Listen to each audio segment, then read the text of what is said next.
What I want to share with you today, in a really short period of time, a couple of hours I have here, about 2 hours, and I want to give you some really powerful distinctions here, some tools that you could start using immediately in your businesses, in your online business, and your offline business for that matter. But see, I'm not an online guy. That's not my area of expertise. About 6 months ago, my website was so awful that I was embarrassed to even click on it myself. Like I would get this gut-wrenching feeling. I don't know if you ever felt it. It was so awful. So I started shopping around for people that would help me redesign my website. And I went through about 3 or 4 different people, and I noticed something very, very strange was happening. Is they all kept saying, well, I'm partners with Frank Kern. Or they kept saying, Frank Kern's name kept coming up. And of course, they don't know this guy, Frank Kern. Everyone from London, from this place, everyone knew Frank Kern. And I never had heard of Frank before, because I don't come from this world.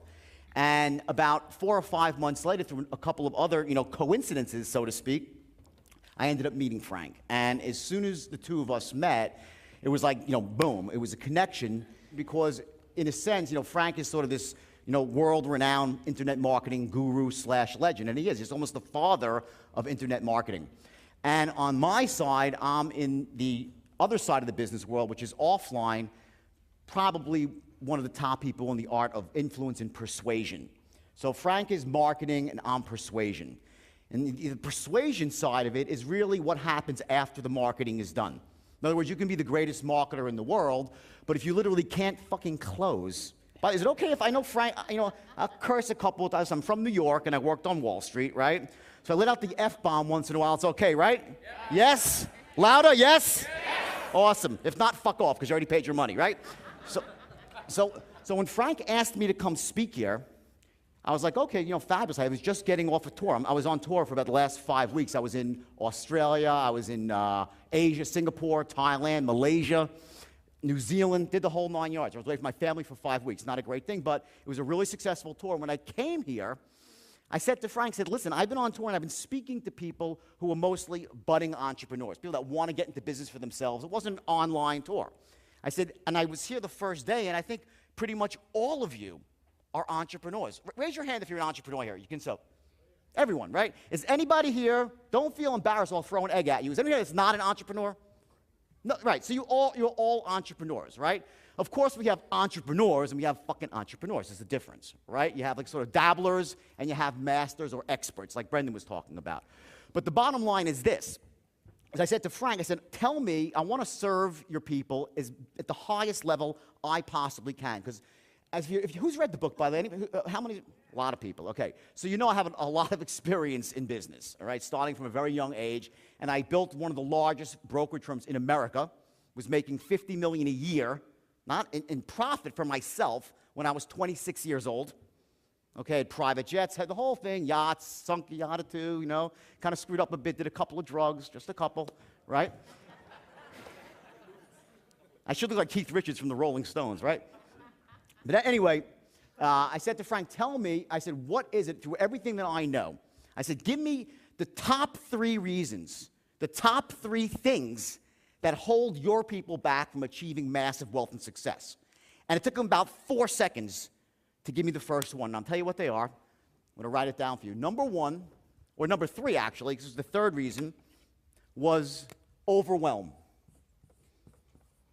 And I was surprised when he said it. He goes, it's overwhelming. He goes, there's so much info out there. There's so much opportunity out there. There's so many different things you need to be competent at that people tend to just say, shit, what do I do first? And they get overwhelmed, so they do nothing. They wait around for the perfect plan. They wait for the perfect product, for the perfect partnership or joint venture, the perfect month to launch, whatever it might be. But they fall into this level of overwhelm. And once you're in that state, that's a state of mind, emotional, physiological state, it's very difficult to do anything well. You could be the best entrepreneur in the world, but if you're in a state of overwhelm, you can't do much entrepreneurship. If you're a great parent and you're in a state of overwhelm, you can't be a great parent to your children. So when you're in that terrible state, nothing good happens. So that was the first thing that Frank said. They are overwhelmed with the magnitude of information, so they don't take action. Very important. The second thing he said to me was, so many of these people, they just don't have a powerful enough why. your why. And that really means, and just so you know, who here knows a little bit about self-development? Raise your hand, say aye. Aye. Louder, please. Aye. Thanks. Because it's after lunch, I want to keep some energy going here. So we all know what finding your why is. I don't want to make this some bullshit cliche session here about self-development, because we've all done that stuff, and some of it's really powerful, but a lot of times it doesn't really work. It doesn't take. For some reason, we don't actually get it and go to the highest level where we can internalize it and make it real in our lives. So what Frank was saying to me was that a lot of they want to make money, they want to be wealthy, they want to do the right thing, they want to give massive value, but they don't really understand at the higher level what their vision is for their own world, for the people that they love, not just themselves, for the people that they love, the people that they care about. They don't know why they're really doing it. That was the second reason. And the first one, which is the most compelling of all, and what it just so happens I am probably the world's foremost expert in, is Frank said, most of the people, no offense, he said in an avuncular, nice way, he goes, a lot of these people, and I'm going to use Frank's exact words, they cannot sell their way out of a paper bag. Sell their way out of a paper bag, meaning they're not closers. And because of that, and because they lack this, which is the most crucial distinction in success, bar none. Bar none is the ability to close the deal. Because of that, what happens is this. In your heart of hearts, we're all, all of us, we're all very smart, and our brains are constantly working and figuring shit out, right?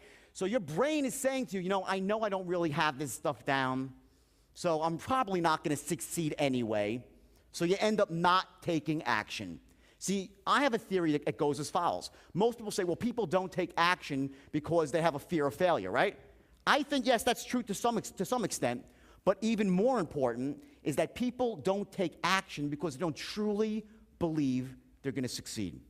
And because the brain is so intelligent and works so quickly, you run a movie out, you're down a year, you say, not really going to work, not worth it, I'm not doing all the work, I'm not taking the risk, I don't want to look foolish, and you get all the negatives start pouring in, and that overwhelming positive is that if I did it and really it worked, boom, you would do it. To that end, I want to ask everyone a question. I want you to answer honestly, okay? I want you to raise your hand. Here's the scenario. Ready? The scenario is as follows. If I said to you right now that I had a business for you, it's a business in a box, okay? And if you take this business in a box, it's going to cost you $20,000, okay? But I'll give it to you for free. It's going to require massive effort and work for 24 months. You have to work your ass off harder than you've ever worked in your entire life for 24 months. But I promise you, I guarantee you, that for the rest of your life, there's a 100% guarantee you will make a minimum of $3 million a year. Who would be willing to put in 2 years of hard work for $3 million a year? Raise your hand. Okay, if your hand's not up, you're insane, okay? You might take a bathroom break right now, in fact, because I can't help you, okay? So everyone's got, okay, now, fair enough. Basically, the whole room raised their hands, right? Now let me run another scenario. Let's say I said to you the same thing, 2 years of really hard work, small investment of money, but it's a 50-50 shot that you would be successful. You might make a couple million a year, you might make nothing. Who would do it? They're a 50-50 shot. Okay, they're already doing it. Excellent point. I love this man. Who is it? Give this guy. So anyway, so now about 3/4 of the room raised their hand. If I said there was a 10% shot that you could make $2 million a year, who would raise their hand? Oh, raise your hand. Okay, about 30%. How about a 2% chance? A few people. 1% chance? Just the serial risk takers here. People, I love you people, okay? So here's the point. When I said there was a guarantee that you'd be able to make money if you worked really hard for 2 years and took a step-by-step process, everyone's, I'm on board. When the numbers drop below 20 or 30%, the hands start going down. And in reality, because there's some social pressure here, we all raise our hands a bit more than we really would. So my guess is in the real world, the numbers will be slightly lower. So the idea is, and what Frank was saying to me in short, was that most of the people that I deal with, they lack this skill. They're not closers, they're not influencers, they're not salespeople. And I have to tell you this, some people think sales is a dirty word. Selling is everything in life. Either you're selling, meaning you're influencing, persuading, or you're failing. Either you're selling someone on that your ideas and concepts make sense, your products make sense.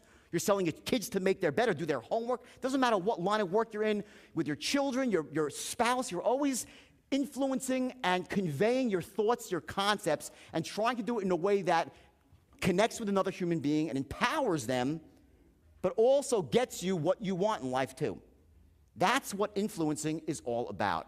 And without that skill, and I know that Frank is right, because I do this for a living. I travel all over the world, and I will tell you that you might have heard this from other places, that there's a force inside of you, and once you unleash that force, you can accomplish anything in life. It's a cliche. It's a cliche. But here's the deal. There actually is a force, and the way you wake it up is by influencing one person first, and who's that?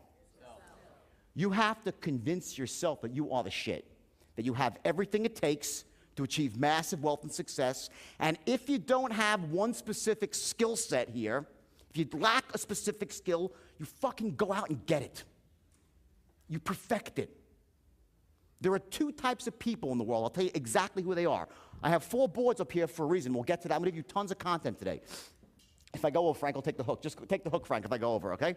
So anyway, there's 2 types of people. You have people on one side who have reasons. And there are some people in this room that are reason people. They'll tell you all the fucking reasons why they can't become successful, why they can't get what they want in life. There are those people in this room. If I give you the greatest idea in the world, the greatest opportunity, you'll say, well, I got to travel somewhere, or it's going to cost me some money to lay out, or then I have to drop what I'm doing now, or put an extra 3 hours with, neglect my kids. I'll give you an example. I was getting a massage. I stayed, you know the Del Coronado Hotel? Right? The beautiful hotel. And I went there. It was my 2-year anniversary with the woman who I'm going to marry this year. Grace, she's in the back. Ann. Say, hi, Ann. Okay? So we're there. We're celebrating our anniversary. So we're getting massages.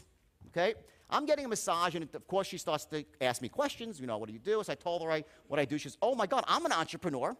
And she tells me some detailed story about how she has this business where she takes these shirts, and they're healing shirts. She puts, like, stones on them or something, right? And they go for your chakras, like the 7 or 10 chakras, whatever it might be. I'm not an expert in this stuff. She's telling me the whole thing. The whole thing. Like, wow, good. Sounds really good. Whole thing, right? I said, so how many shirts are you selling? Oh, none. No, I'm not selling any yet. I'm like, well, why not? She says, well, I really don't like to sell. I'm like, you know, I said, okay. I said, so what do you do? She was like, I got all these shirts made, and they're in my house, and it's really unbelievable. I have a website I'm launching. I'm like, what, right? I said, she goes, but I have someone who can sell. They're a real estate person, but they're busy right now. They're going to stop their real estate soon and start. And what I heard, now just to cut it short, for 10 minutes, I heard all the freaking reasons why she couldn't actually go out and start the business. She didn't say, when she said I couldn't sell, it's not, she goes, I'm just not a salesperson. I'm not like that. That's a load of crap. That's a loser's mentality.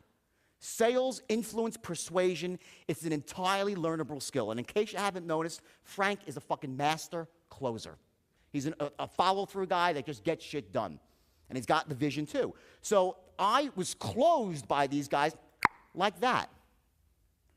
I see people when I'm out and they ask me all these questions. They want to do business with me. 95% never even ask me to do business. They do everything but, because they're not closers. It's the single most important skill in your life you can ever master. You have marketing on one side, and on the other side you have sales, influence, let's call it persuasion. One without the other, and you're knocking your head against the wall, and you're saying, what the hell? Why am I not getting the result? You could have the best marketing out there, but if you can't sell anything, you got a problem. There's no close in what you're putting out into the world. People just don't buy. A couple will, not many. Conversely, with sales, you can actually, in the absence of any marketing, still make money as sales. It's just really fucking hard. You got to bang your head against the wall. You got to bang on doors. You got to constantly cold call. Everything is cold, right? The idea, though, is to go hand in hand, to have a kick-ass marketing program, which Frank has given you, and it's unbelievable. I went through it, and it's ridiculous. And to be able to actually take that and fucking close. If you have both of those distinctions, then you will absolutely soar to success. Not just in your financial life, in your personal life, in your relationships with other people. It's ridiculous.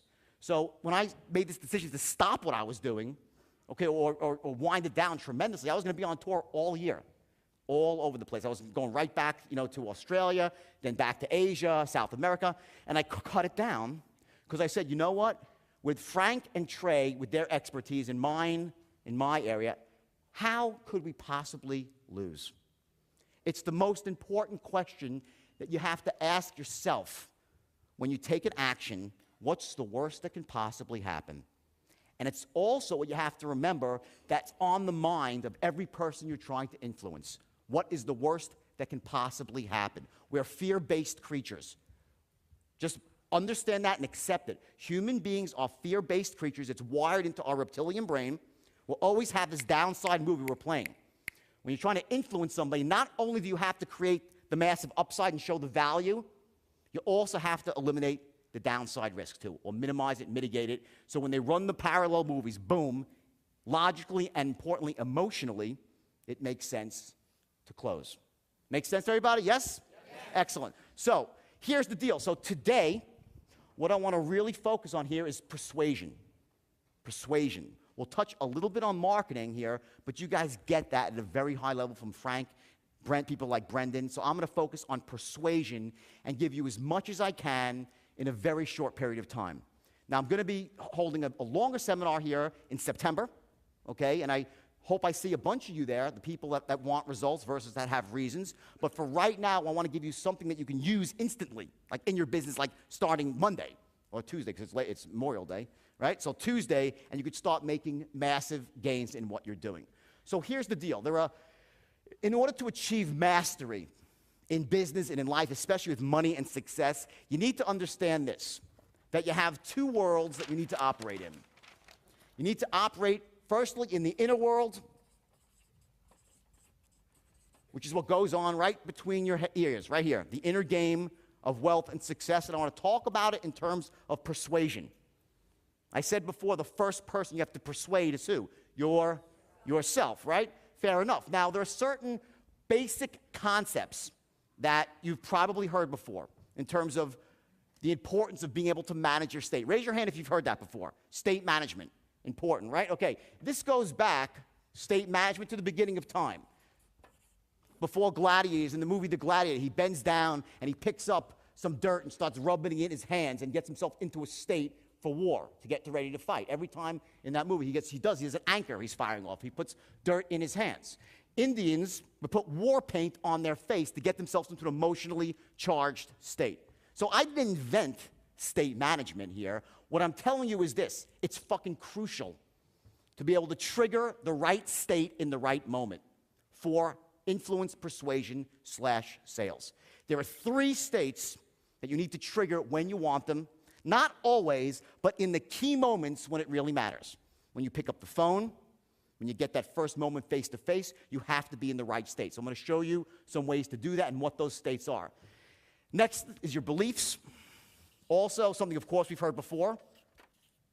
Basically that, we are the sum of our beliefs about what the world is, how we operate in the world. And I look at beliefs like this. We have, of course, the empowering beliefs that lead us to wealth and success. And we have the disempowering beliefs that lead us to poverty, misery, and failure. We all have limiting beliefs which hurt us. And in the end of the day, you're always held down by your lowest level limiting belief. It's the one that's at the bottom that stops you. Imagine a Ferrari. You have a Ferrari. It's a beautiful, like Frank's beautiful, was a red Ferrari, right, Frank? It's a beautiful red Ferrari, right? So it has this beautiful chassis, this 455 horsepower engine, 12 cylinders, 4 valves per, capable of 300 miles an hour. Who knows how many miles an hour it can go, right? But if there's a governor on the engine stopping the flow of gas, it's not going over 55. That's what a limiting belief does for you, or does to you. It stops you from charging forward when you should and causes you to slide backwards and move backwards when you shouldn't. There are 3 core beliefs, 3 of them, that you need to have as an entrepreneur. If you have the opposite, which would be the limiting form of that belief, you're fucked. No offense, you just are. Because you will end up charging away when you should plow forward, and you won't move forward when you should. You'll sit there in a box and say, what the hell? You'll be nervous, and I'll get to that, what those beliefs are. I don't have time for all of them. I'll get to at least one of them and show you how to break it right here in this room. So that's our beliefs. Next, we have what's called your thermostat, or your standards in life.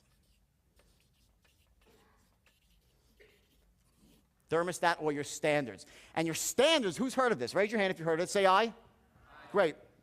Very basic concept here, but what I want to do now is take these things to a new level and apply them directly for persuasion. How you use this shit to actually become the best persuader you can possibly be.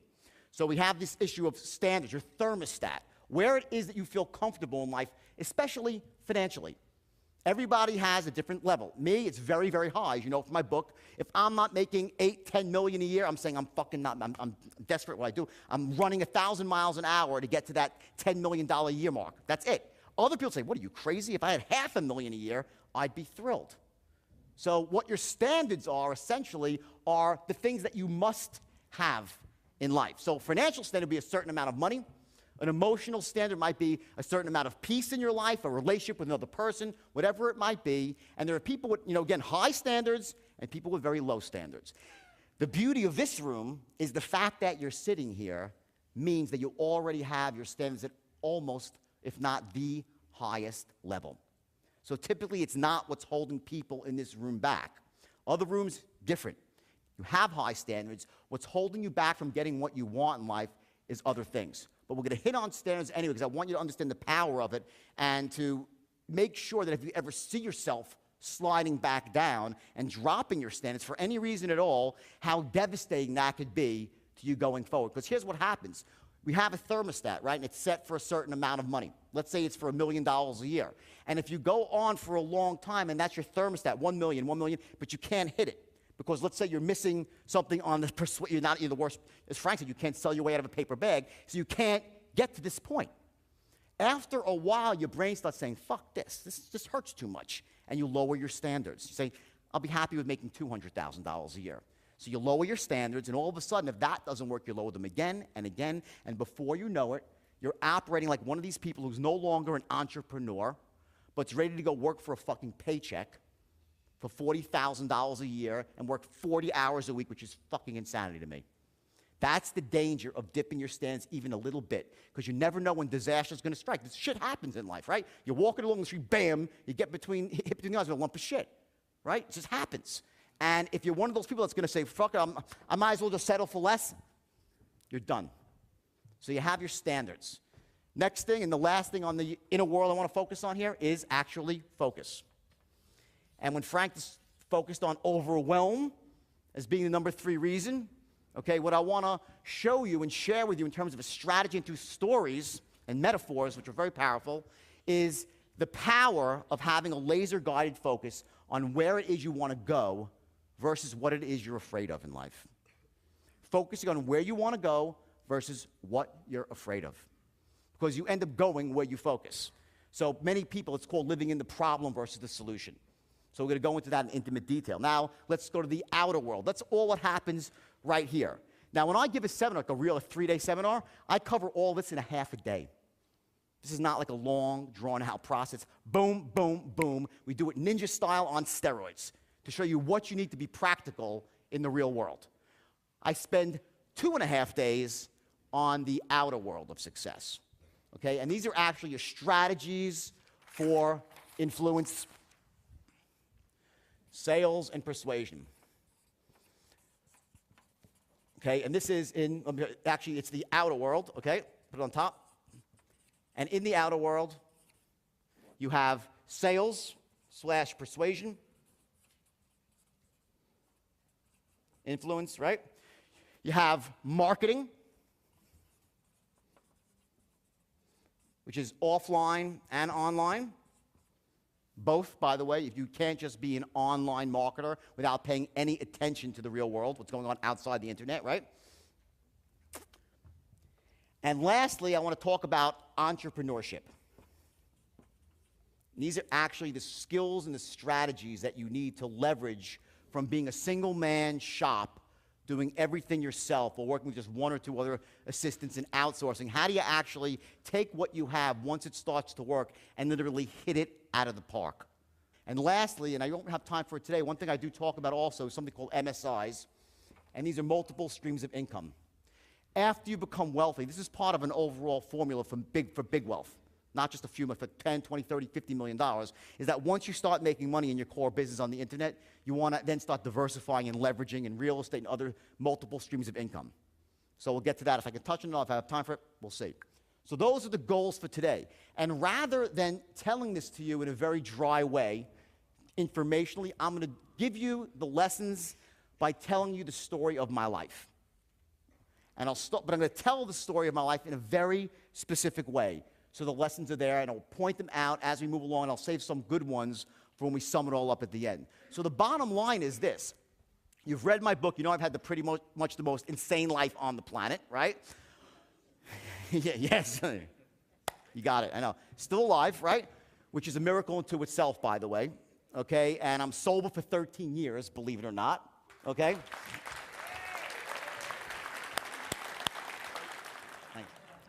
So let me start from the beginning. And I was basically a born entrepreneur from the time I emerged from my mother's womb.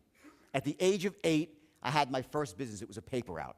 And I was literally knocking on doors, expanding my paper route. Now, when I do an entrepreneurship seminar, not for internet marketers, I tell a story about, how I was overcoming fear and knocking on doors and whatnot. And I talk about how I ended up expanding it and selling the business. But I want to focus on something a little bit different here. What really carved my niche in the paper route business at the age of 8 was something that my next door neighbor, who was an older guy, 40 years, a man, my friend's father, he gave me a piece of advice. And he said to me, if you're knocking on doors, here's what you got to do.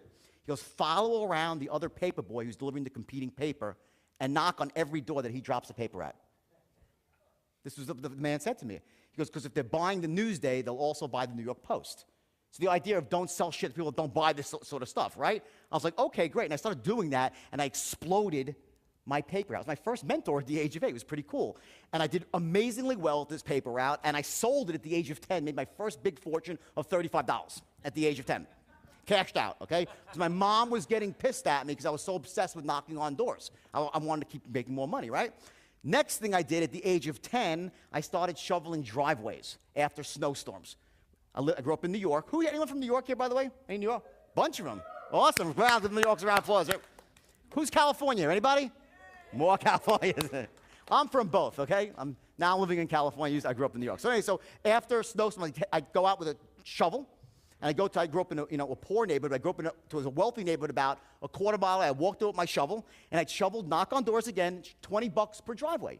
I'd make $100 on a snowy day. I did amazing for like 2.5 years, and then fucking Al Gore, before he invented the internet, he also invented global warming, and that fucked me up too, right? All of a sudden, it didn't snow for like 2 years because of Al Gore, right? So he was young, but it's Al Gore's fault, right? So no snow, I was out of business, right? So I said, well, okay, I can't do that anymore. I was watching TV, and I saw a magic show on TV. I became obsessed with becoming a magician. So here's what I did. I went out. I didn't actually become a magician. Not first. I put an ad in the Penny Saver for $25, saying $25 children's parties, the amazing Belford. I didn't even know how to do magic tricks yet. But I went out there, and I had my mother she made me like a hat, like one of those things, like a Harry Potter hat, right? And I got a cape and the whole thing, right? I put this, and the phone started ringing off the hook. Now I had to learn magic. Remember what Frank said, just fucking do it? That's what he was talking about. So I actually went out and did this, and then my father's like, I'll go get you some magic tricks. And I learned magic afterwards. But what I did is something very powerful, acting as if. Now, if you saw the movie Boiler Room, the guy worked for me. He, was lightly based on my firm. Okay, that was kind of a fun movie in some ways. But when whatever his name is, Ben Affleck was saying, act as if, right? That's my lines from my thing. And I didn't invent those either, but I was using them back in the 80s. And I'd say, act as if you're a wealthy man, rich already, and you will become wealthy. Act as if you have unmatched confidence, and you will become confident. Act as if you have all the answers, and the answers will come to you. I want you to act as if. I told my guys, who are mostly in their teens and early 20s, thousands of salesmen, I would say act as if, because you generate the emotion that way. You get yourself into the right state that way. And when you're in the right state, you can access your resources. See, if you're in a state of overwhelm, which was the #1 killer that Frank talked about, if you're overwhelmed right now, everything else that you have, every talent you have, every experience, every resource, you can't access it. So the idea is by acting as if, was getting yourself into this resourceful state so you can then do what you do best. So I did that with magic, and I started, I learned how to do a few tricks, and I was successful. Did it for 2 or 3 years, a bunch of kids' parties. I could still make balloon animals and stuff. In fact, Pam, who you met yesterday, how great was Pam, by the way? You have Pam around.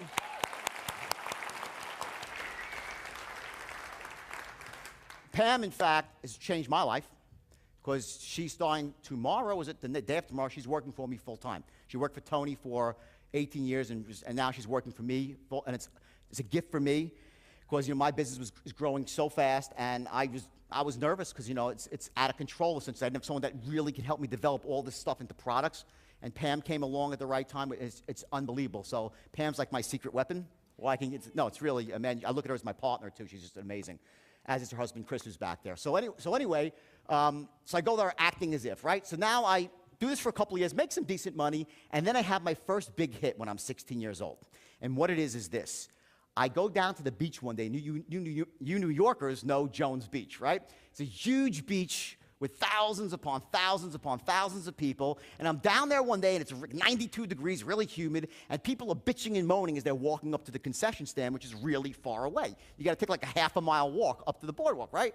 So I'm like, fuck. I said, what if I just brought down some Italian ices and chipwitches and some stuff right down to the water's edge? I'd make a fortune, right? Next night I went home, and Yellow Pages back then, that's what it was, and I found an ice cream distributor. I go down with my car, don't know a thing about this.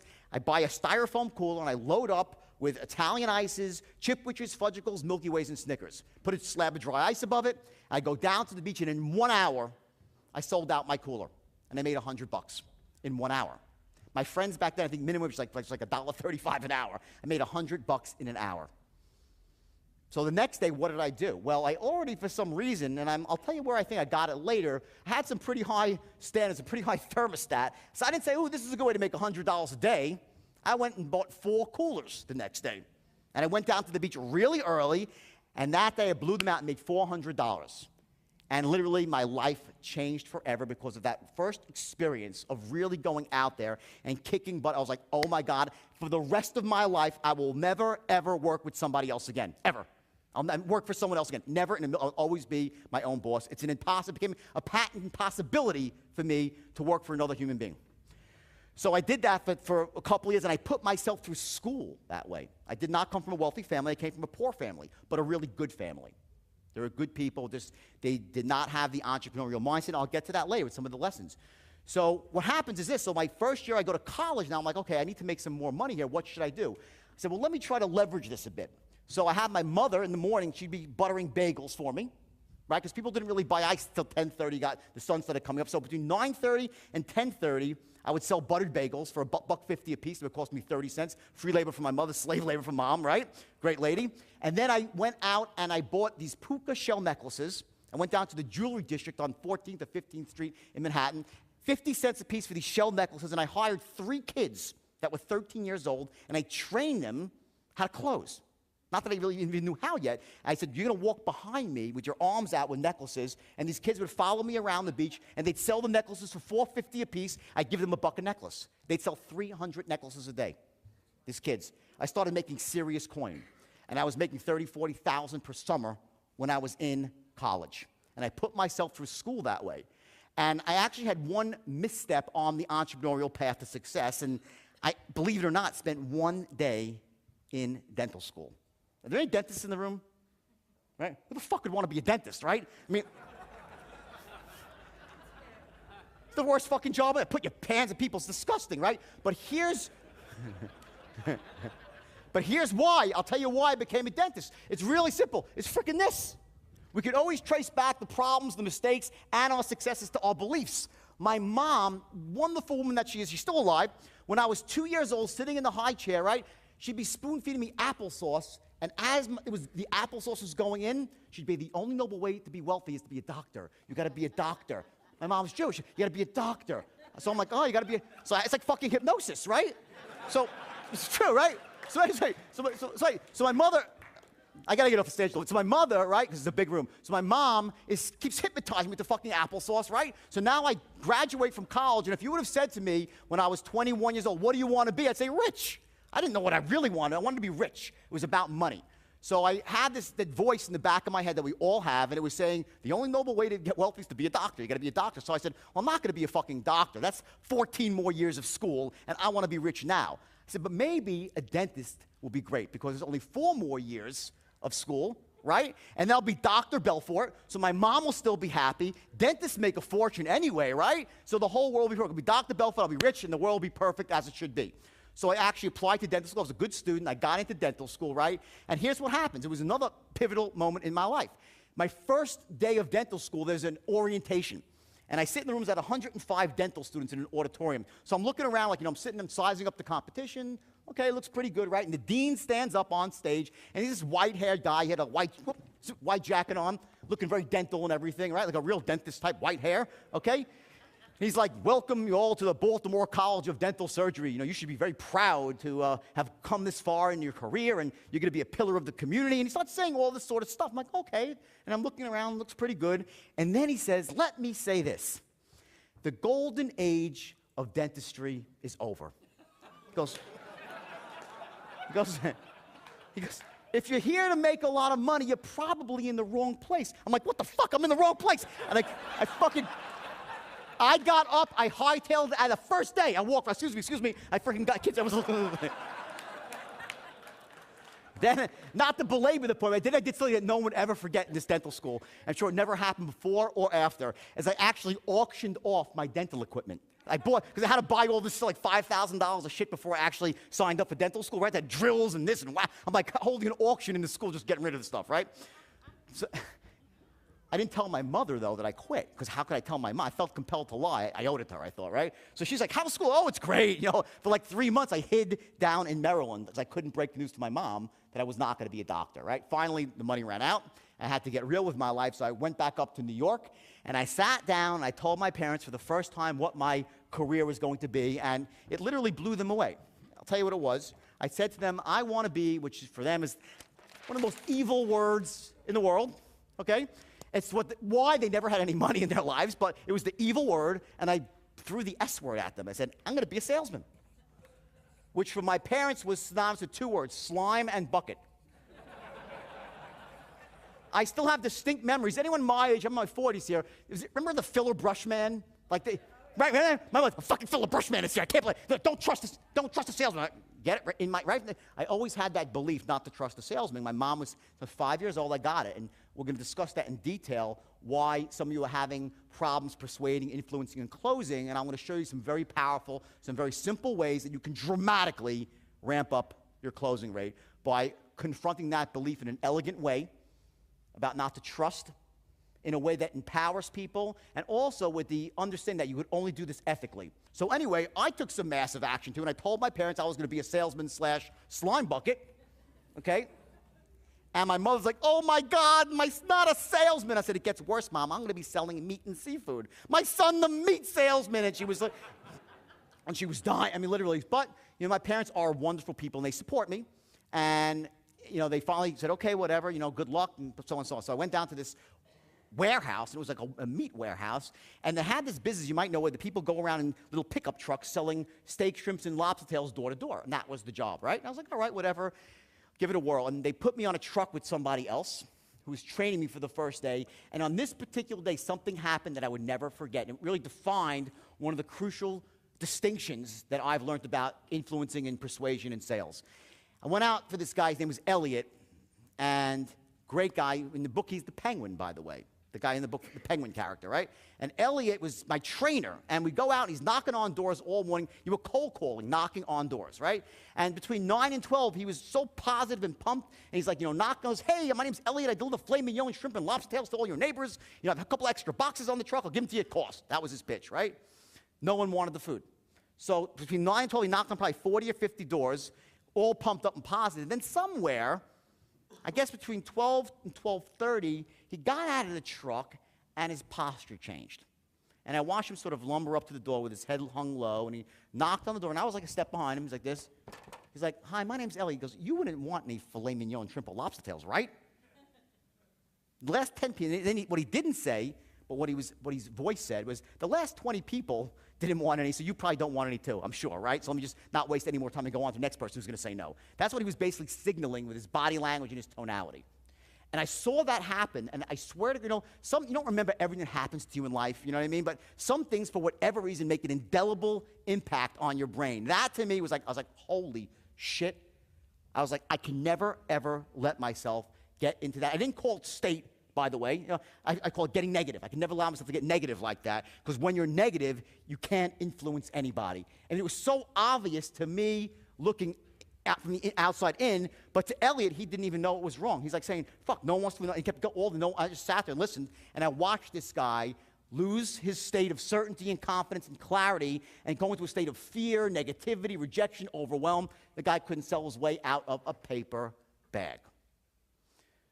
Next day, I went out myself, aware of that fact, and also not aware of the fact that I was about to realize I had a special ability to speak and to really be, clever with my lines. And I went out there and boom, something just happened, and I literally broke the company record on my first day as a meat salesman. I sold out the entire truck, 35 boxes.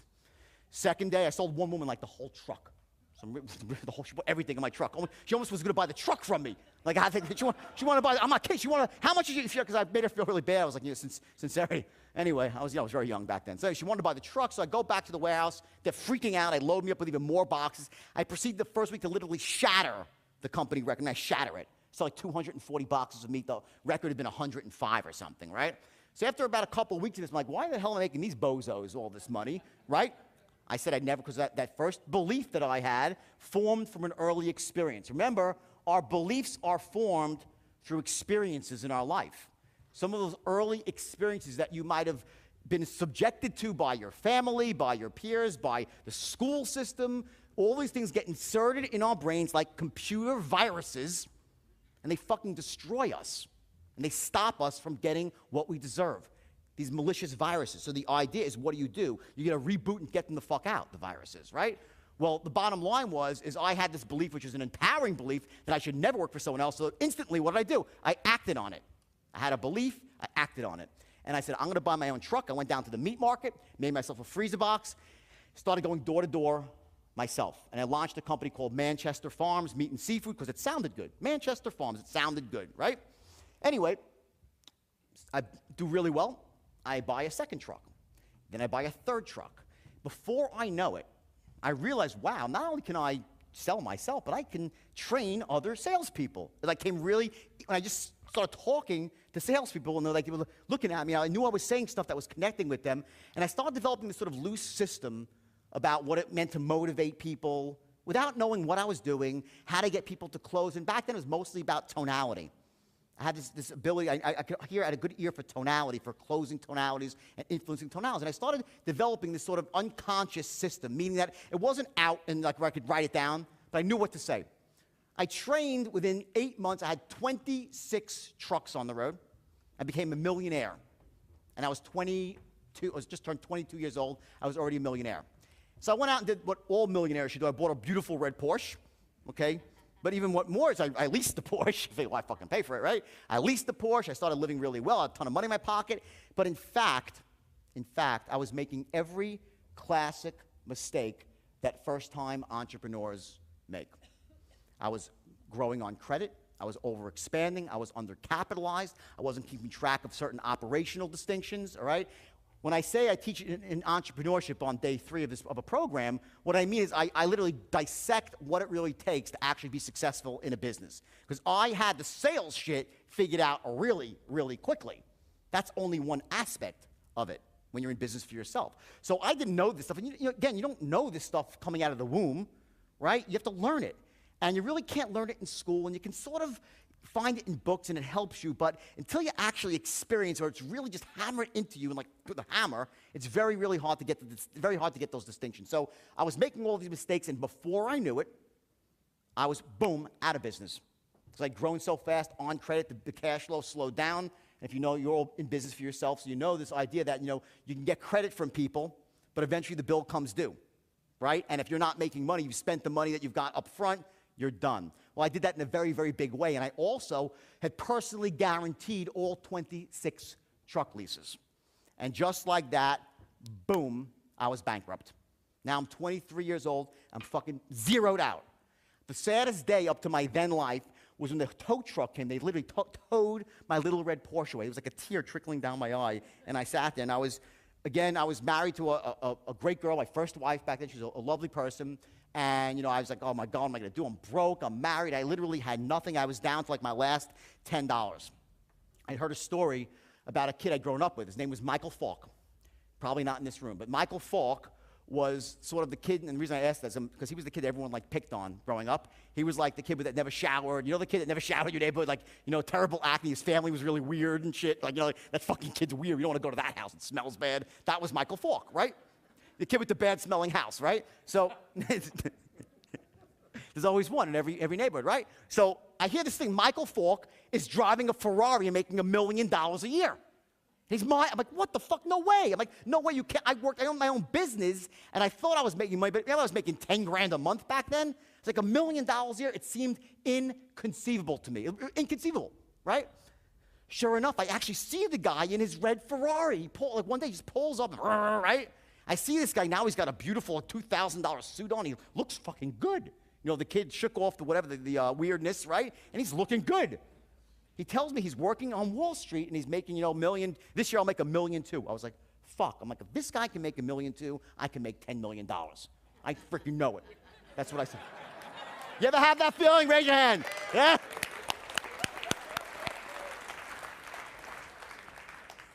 So I actually went down to Wall Street, okay, on the heels of personal bankruptcy. Not so easy to get a job.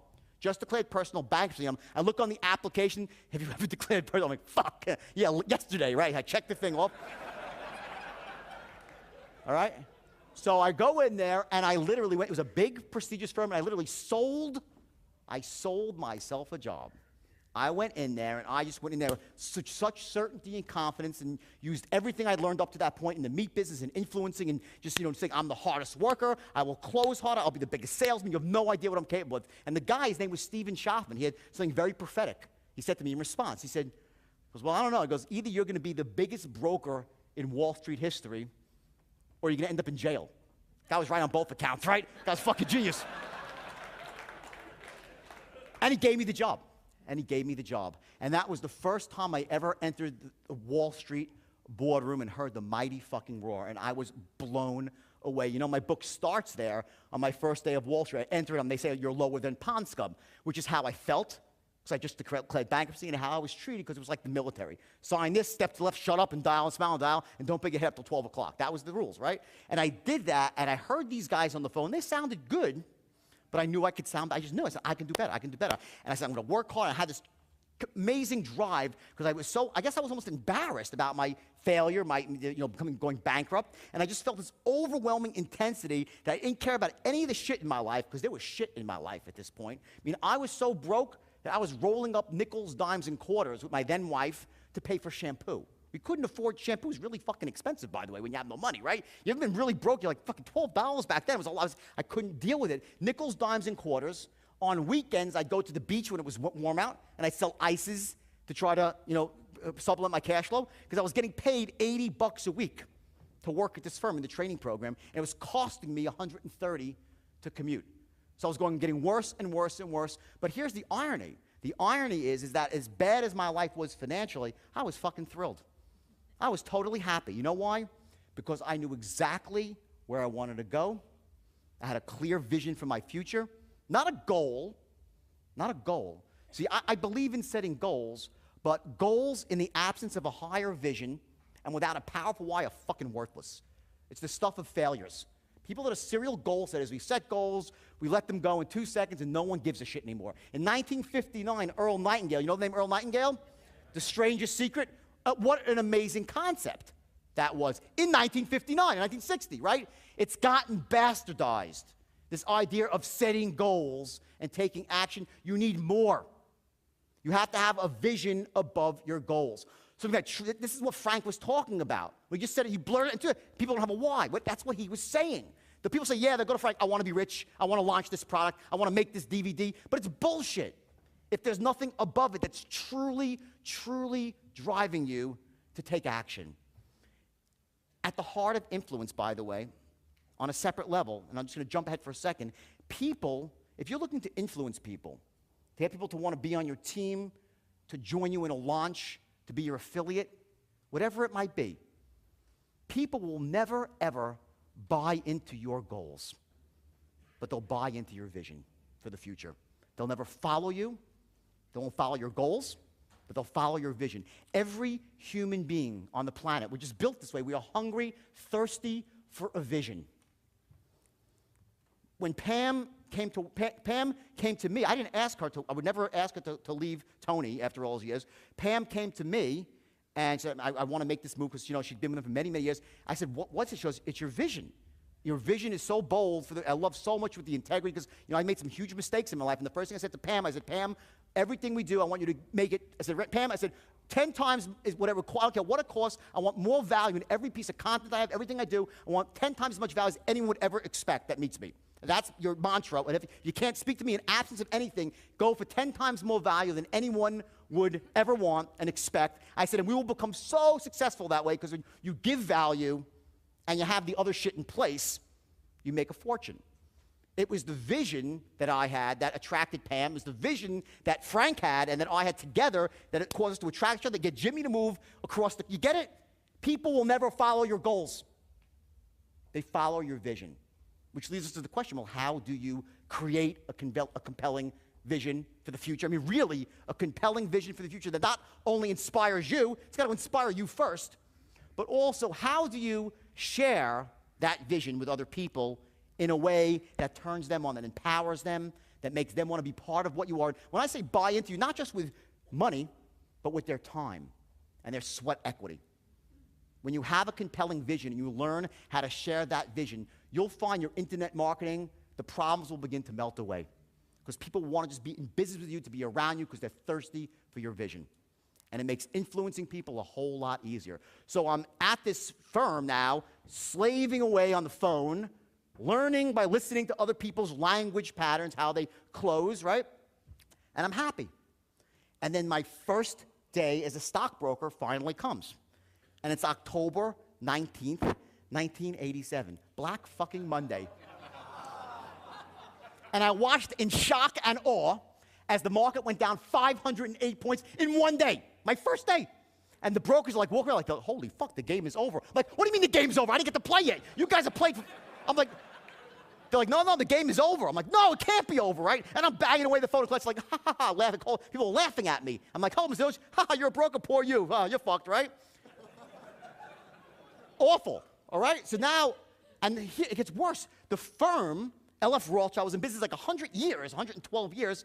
They closed down the first day. They're done. They shut their doors. They lost their money in the crash, and I'm out of a job. So imagine going from all this place of vision and certainty to this awful state where I'm like literally want to jump out the window, right? And I go downstairs, my tail's dragging on the floor. It's so low between my legs, right? And it gets worse. The front page of the paper, the New York Post, it says, the death of Wall Street. All brokers will become cab drivers. I'm like, I should have stayed in fucking dental school. So I go home, and it gets worse again. Because my first wife, she was a great woman, but she wasn't the sharpest tool in the shed, She just never watched the news. She never read the newspaper. All she was watching soap operas and Oprah all day. So while on that day, October 19th, 1987, everyone knew the market crashed, it was everyone but her. She thought things were fine. So I walk through the door, and she comes running with champagne. How was your first day as a stockbroker, honey? Did you kick ass?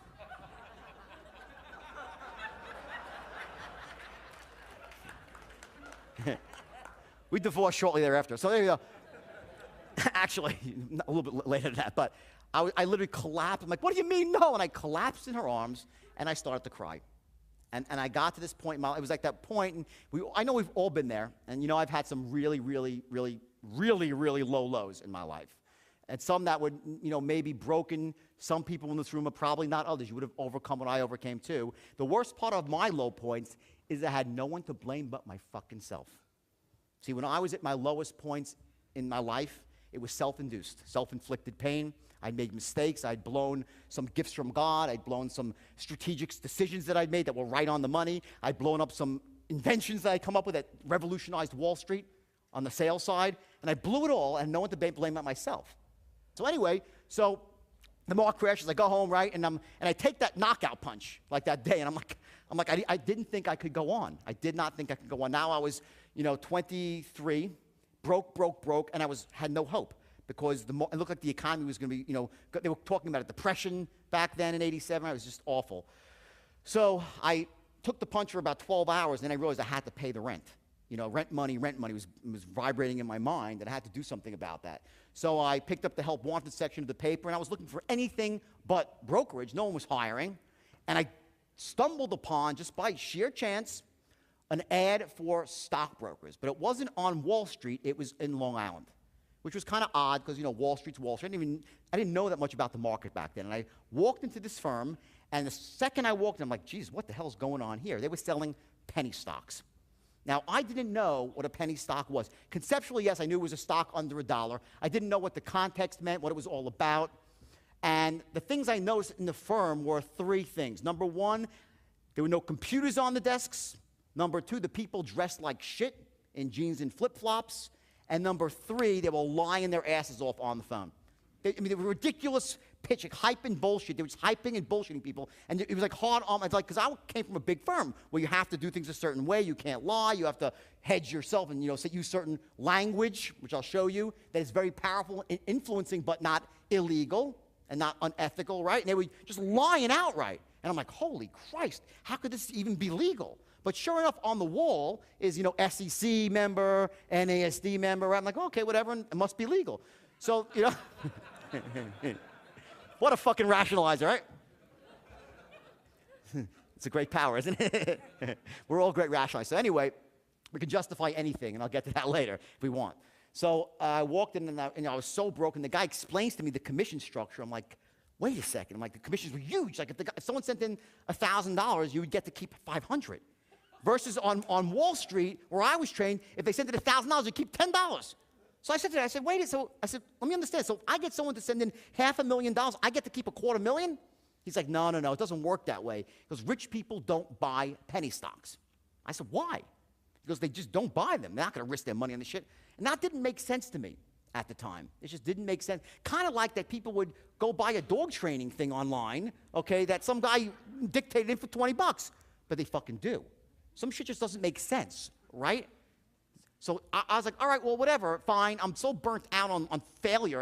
I felt like a serial failure, right? Like first the meat business and now the market crash, right? I felt stamped on my forehead, right? So I sit down behind the desk, and they hand me this stack of, here are the companies you can recommend. And I picked one which seemed like the dog with the least fleas, right? And it was called Arncliffe National. I still remember it. It was a cosmetics company that was just getting into business. They just signed a deal with Revlon. And when I was done, it's on a deal with Macy's to distribute there, right? And when I was done writing my script, I'm a really good script writer, right? It sounded like fucking Revlon, this company. It sounded really, really good. And it didn't even have any lies in it. What I was doing was I was using metaphors and associations that the chairman had been a VP at Revlon. They just signed a contract with Macy's. And through this very clever strategy of language and hedging, I created the perception of massive value for Arncliffe. Okay, and I wrote this whole pitch out, and the biggest trade in penny stock history was like $4,000 or $5,000. That's the biggest trade ever, because you were dealing with average moms and pops. They weren't calling rich people. On Wall Street, they called rich people. Here in the suburbs, when you're selling penny stocks, you're called people with little or no net worth. First call, I pick up the phone, I start going, and as I'm talking, I never pitched the stock before. The words start flowing out, gushing out in torrents, and I know it sounds really good. I'm like, I just get into a state of absolute certainty, and the words start flowing, and the kids start coming out, like 8 kids, and they start listening to me. They're all gathered around me, right? And I ended up closing the guy for $5,500, my first trade, and I got to keep $2,750 for myself. And I was like, it's good and bad. What happened next gets a little complicated. So anyway, I closed the guy, right? And I'm like, Jesus Christ. And all the kids like, how'd you do that? You sounded different. And I was using what I'd heard at the bigger firms and applying it to a different market. They'd never heard these words before. And I had my own style and flair for it. And over those 6, and I started making massive money, $50,000, $60,000 a month right away, and built myself up a nest. I got myself out of debt. My life started changing. My wife had nice jewelry. We had a beautiful Jaguar. Things started to improve. And about 8 or 9 months later, the opportunity came for me to open up my own brokerage firm. Someone approached me, and at first I was reluctant because I'd had that failure in the past. And here's a very important lesson for all of you. If there's one thing that you take away from today, one lesson, besides the fact that you got to learn to fucking close. Please, just don't forget that. But besides that, there's one other lesson, is that we as human beings, everyone in this room, you, me, whoever, we are not the mistakes of our past. We are not the failures of our past. We are the resources and capabilities we glean from our past. Fundamentally, the single greatest difference between people who are succeeding in life and those who are failing is people who are failing in life, not just in finances, emotionally, in relationships, they hang on to the mistakes of the past and they dwell in it. Versus people who are succeeding in life, they can look back at the past and use them as lessons. Okay, that's the key. At that point, and what happens is when an insult comes along in our life and you fail, so to speak, right? Like I did, I had that blowout in the meat business. Well, there's different meanings that you can apply to the same event. You know, one possible meaning was, hey, you know what? I went into business. I didn't know some of this stuff. I wasn't taught how to be an entrepreneur. I was a great salesman, didn't know the other side, and I paid the price. Now I've learned the hard way, so I know what not to do anymore. We all know. Ask any person who's rich, they'll say, I've learned more from my failures. Who's learned more from their failures here than we all? It's obvious. You learn more from the bad shit than the good shit, okay? It's when the things are, I learned more from blowing out in the meat business than anything ever, from that one single failure, okay? So, but the problem was that's the empowering meaning. The disempowering meaning that you can apply through language is maybe I'm not entrepreneur material. How many of you have ever felt like that in your life once? A bunch of you. You get to that. It's to this day. Just, to this day, that voice, it's still always there. You always have that little angry, that nasty voice telling you what you can't do, what you're not capable of, what you shouldn't try. Learning to tame that voice and to actually switch it, to harness that voice, and there's a way to do it, to turn that fear you have into a motivating factor is incredibly empowering to you. So we'll talk about how to do that. So back then, I almost didn't go forward because I had this belief, maybe I'm not entrepreneurial. Maybe I should just work for someone else. One failure. But I broke through it. I started my firm, and I started this time, rather than going all out with a beautiful place, I started out of the closet of a used car dealership with one guy, okay? And I started selling penny stocks. And I started training. These young kids came to me. They were very young, a couple of guys that worked for me, and they had some friends. Everyone was about 18 to 22 years old, and there wasn't one member of the Lucky Sperm Club in my group, okay? I was not going after the high-end guys. They were not geniuses by any stretch of the imagination. The average IQ was like Forrest Gump on 3 hits of acid, okay? Those were my people, okay? And that's why I hired. They were young kids, and they never, and now watch the lessons here, though, they never believed they were capable of greatness. Their parents never told them that growing up. They never were told by society they were capable of being million-dollar-a-year guys or girls, right? They didn't have any empowering beliefs. They were mostly emotional vegetables when it came to wealth and success. They knew nothing, right? So I had all these guys, okay, and those are that I trained them, right? So it starts off when they're selling penny stocks for me. I'm doing well, and I'm giving these meetings, and the meetings are fun, and they're great, right? And then one day, you have these magic moments in your life. You just have them where the light bulb goes off, and I had this moment, all right? And I said, wait a second. Why the hell am I not calling rich people? And I started to actually go back to the conversation in my mind where the guy said rich people don't buy penny stocks. But now that I had some success behind me, I was able to dig deeper into my own memory bank, my own logic reasoning center, and said, well, why wouldn't they buy penny stocks? Think about it, right? So I started coming up with all the reasons why. Well, maybe they think there's no value because the prices are really low. Who's going to put money into a penny stock? And I had a couple of reasons why. But on the other side of it, I had a lot of reasons why they would buy. See, rich people love to speculate. They love to gamble, right? Maybe they're not going to put their whole net worth into a penny stock, but they'll certainly put some money into a penny stock. That was my belief, right? So I went out and took some action, and I bought a list of the wealthiest 1% of Americans. people that were all business owners and worth over $5 or $10 million. They all had money in the market. And I went to my main guy, Danny Porrish from the book. You know Danny from the book, who's a freaking maniac, right? Danny was the one who organized the midget tossing, not me, okay? But he's a great salesman, Danny, great salesman. I said, Danny, here's what we're going to do. We're going to try something new. We're going to call rich people and try to sell them penny stocks. And then I ran a very, very basic strategy for entrepreneurship. I want to show you what it is. And I don't want you to take too much stock in it in the sense that it's vitally important, but you've heard this before from other, I'm sure you have. If you haven't, it'll be revolutionary, but you should have heard this before. But I want to give you a different take on it so you can understand it in a different light. The basic strategy of like knowing your outcome, it's a basic NLP strategy from Dr. Richard Bandler in the beginning, Tony Robbins. Very basic NLP strategy. Know your outcome, take massive action. I'm the worst writer in the world. Analyze your results, see what's working, what's not, and change your plan accordingly. Who's heard this before? Raise your hand, please. Right, this is no big deal, right? Nothing I invented, no great shakes. Instinctively, I think we all know that this is the right strategy, how you go about accomplishing a goal or achieving your vision, right? The breakdown, what I want to focus on what the breakdown is, the problem happens over here, is when you keep taking your actions and you're analyzing your results and the shit ain't working. So when the shit's not working, you start falling into a disempowered state of being pissed off and overwhelmed and angry. You become uncertain about yourself, your own skill set. So the idea is that when you're running this strategy, and I'll get into this a little more later, is you need to maintain yourself in a positive state while you're analyzing the results. This is the killer, everybody, in this formula. If you're running this strategy, which is so basic, we all know this, we tend to fall into negative, disempowered states somewhere in here. And then when we analyze our results, we're doing it in a very negative frame. Next time we go out to take action, we'll take a bit less action because we don't believe that we'll actually succeed. Remember I started off said people really don't take action, not so much they're scared of failing because they really don't believe it'll work. That's what starts happening when people run this formula. The difference between success and failure is not knowing this, it's fucking doing it in a way that empowers you and doesn't destroy you. And it's not that easy. It takes some work. It takes some training in your own mind, a couple of crucial distinctions which I'll share with you, but you can do this. So anyway, I was running this strategy back then, not knowing it was this, but I just said, okay, fair enough. I tried to sell them penny stocks, no one bought. We actually cold called 150 people, not one investor bought a penny stock. So I said to Danny, all right, let's try something else. I said, let's take this stock. It was like a $6, it was a 60-cent stock.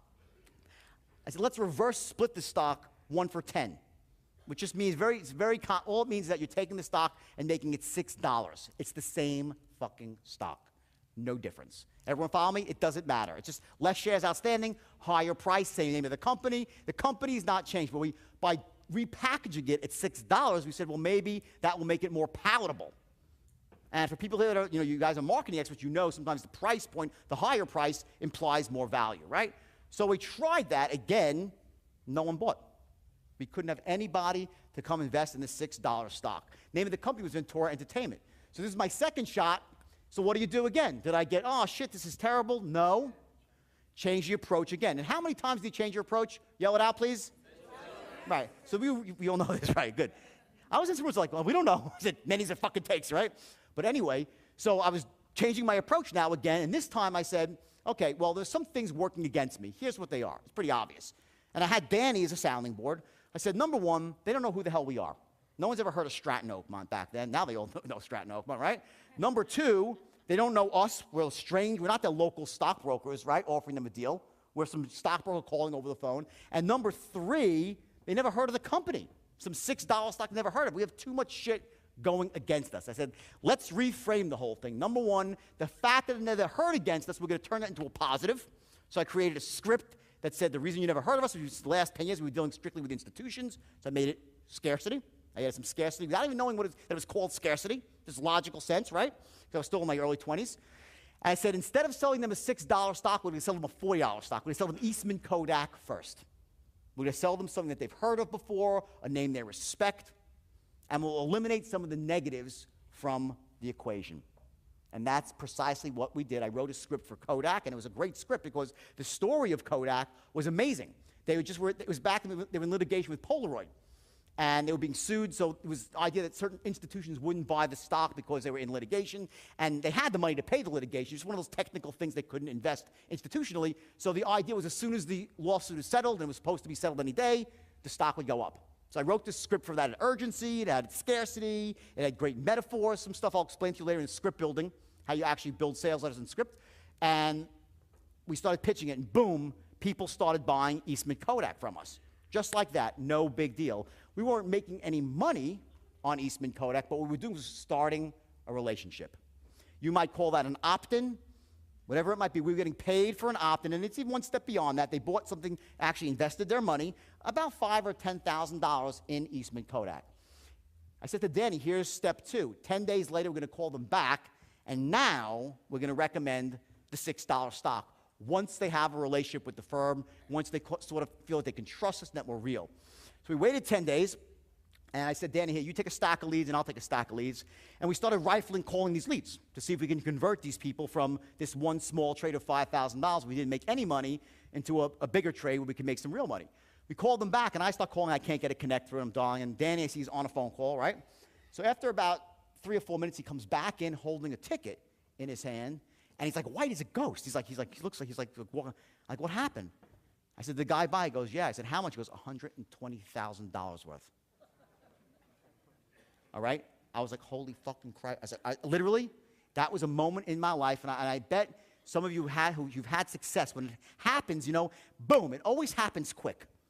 There's only one way in this world to get rich, and that's quick. You know why? It's true. It's true. The truth of the matter is, though, because the world's too fucking expensive to get rich slowly. You can't get rich slowly, right? Everything costs so much. You got to do it quickly. However, and by the way, I could show any one of you how to get rich quick, but not with a get-rich-quick scheme. See, here's the difference. It's not a scheme that you get rich quick. What takes time is lining up all the elements of success. All the work, it's work here to get all the shit exactly right. There's work here to get this right. But once you have the elements, the shit lined up, when it hits, boom, it hits. And the money pours in avalanches. It doesn't trickle in, it fucking pours in. And it's happened to me every time I've made fortunes, lost fortunes, always struggle, nothing's happening, no results, boom, massive results. So I came up with this concept back in the day of learning how to, what I called, I think it's my own right, Pam, you've never heard this one. Pam, never even heard this one before. I call failing elegantly. You learn to fail elegantly. Okay, what I'm saying is it allows you how to take actions and take shots in life in such a way that the downside is very, very small. It's contained failure. So you maximize on the lessons and minimize on the financial hurt and the time lost. Failing elegantly. And if you do that, and as you're lining up the elements of success, it's not working, little tiny missteps and failures, and all of a sudden, boom, you hit it, and you soar to massive wealth and success. That's the formula, and it works every single time.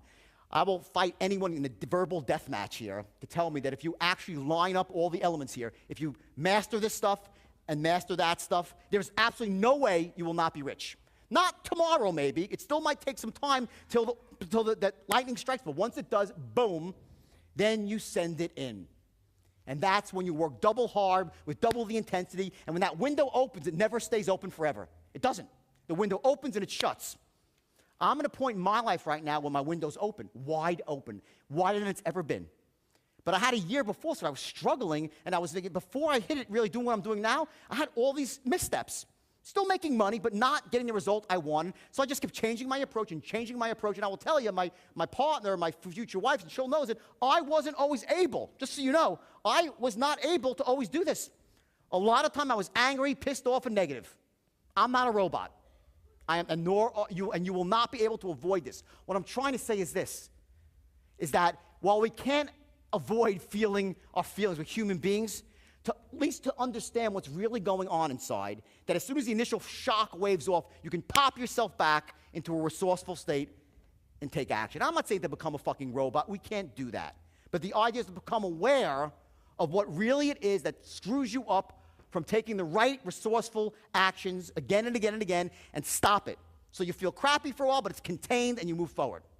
So anyway, At that moment that Danny handed me this ticket, I had paid $2 a share for the stock. I had made $80,000. He sold the guy 20,000 shares of a $6 stock. I made 80 grand in one phone call. And I was like, oh my fucking God. And I saw the whole thing. I saw the future before me. And I looked out into the room. There was 12 people there with these old wooden desks because I hadn't made any of the mistakes I made with my meat company. It was lean and mean all the way. Lean and mean. I was making nothing but money even while I wasn't hitting it. And I said, Jesus Christ. I said, I knew it. I saw the future. And what I also saw is how the hell am I going to train these 12 kids, these 13 kids, to become master closing machines? See, there's a huge difference between selling to poor people versus selling to rich people. When you're selling to poor people, they buy shit, they buy little bits of stuff, and they can be taken and they can be hyped and bullshitted. Wealthy people that are educated, and that's a great market to go to the wealthy people. Hey, to deal with those people, you can't be talking hype and bullshit. There's got to be logic and reason and elegance and professionalism. And as Brendan was talking, he's the expert of this. Brandon is you being an expert. It's funny, I didn't know who Brendan Bashar was. I didn't know him. And I saw one of his videos. I started laughing when I saw his video. I said, this fucking young kid, he's got to figure it out. He's young. He's about experts at caveat. I started laughing inside. I'm like, this is too funny because it's so true. And the idea is that unless you're perceived as an expert, you're screwed. It's very hard to influence someone if you're perceived as a novice. So what happened was, and now imagine knowing, and I knew that back then. All right, now I'm like 24, 25, and I'm like, oh shit, okay, so I gotta actually transform these people, the 12 people with Forrest Gump IQs, right? I gotta make them sound like Wall Street wizards. And also, give them the inner game here, up here, because now they're speaking to wealthy people, and unless they have it up here, they're gonna get slapped around by these rich people. But let me give you as much as I can, okay, and show you how you can apply this to your business without even knowing it. Just a little bit of it, 2% of it will allow you to start becoming more effective at persuading people. So here's the deal. That moment when I realized I had to retrain everybody, I said, everyone put down, we cursed a lot. I said, put down the fucking phones. Put down the fucking phones, everybody. I had them put down their phones, all right? I want you to take every piece of paper on your desk and throw it in the fucking garbage. Rip it up. We start from scratch. Everything you've learned, everything you know up to this point, I want you to forget everything you're about to relearn, everything from the time you were this big about language, communication, and something happened to me. And I popped into a state of such certainty where I was channeling. I believed that I was really channeling stuff from somewhere else because I started having access to knowledge. And who's read the Think and Grow Rich? Anybody here? Which is, if you haven't read it, read it. It's by Napoleon Hill. It's a fabulous book.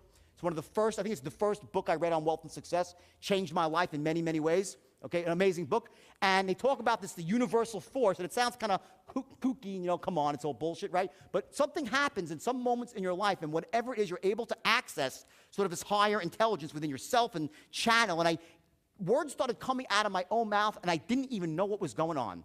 And I devised this system. What I said to them was basically this. I said, the days of this, of going out and carpet bombing and calling people with no money and trying to get them to invest money they don't have, it's over. We're done. From now on, we only speak to the wealthiest people in the world. I said, and there's 3 things you have to establish within 4 seconds of the conversation. The moment you pick up that phone, and let me tell you something.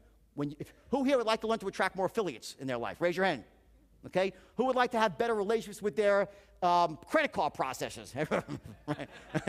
I said to Frank, I said, what's the worst thing? Fucking credit card processors. Not in the affiliates. And 3 or 4 things that were core things that people could instantly have more success with. I said there's 3 things that have to be established. The moment you pick up that phone, you have 4 seconds. If you don't establish this in the first 4 seconds of a conversation, you're done. Now, you have about 10 more seconds in truth of catch-up ball. But if 14 seconds you don't have it established, you can't influence anybody. You're done. And here's what those 4 things are. Number 1, in 4 seconds, they must know that you are, number 1, sharp as a tack. 2, enthusiastic as hell. And 3, an expert in your field. Brendan Bashar, an expert. I laugh so much when I saw an expert in your field. If those 3 things are not established, you're done. Why is that? Well, in truth, okay, think about this. Do you really want to deal with a freaking novice? When you go and buy a car, or you buy a stock, or you do anything, who do you want to, when you get a haircut, who do you want to deal with, the pro or a novice? Pro? Of course, right? Okay? Let me tell you something, okay? As human beings, it's just we judge books by their covers. Our moms told us not to. Our dads told us not to. We make instant decisions about people. The second we see them, we size them up.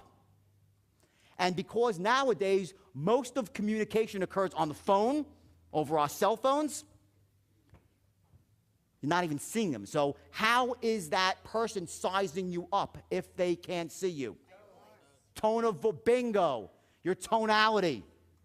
There are two things you establish with tonality and body language when you're in person. And those two together make up approximately 90 or 91% of human communication.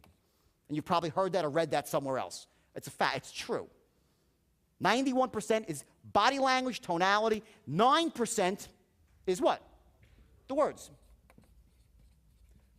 Yet when I walk into any phone room or hear any person, if I heard one of you on the phone trying to influence an affiliate, a credit card processor, a customer, I promise you that maybe only this many of you, a very sliver, would actually be maximizing their tonality to establish these three things within 4, and then you have another 10 seconds to play catch-up ball, or you're done.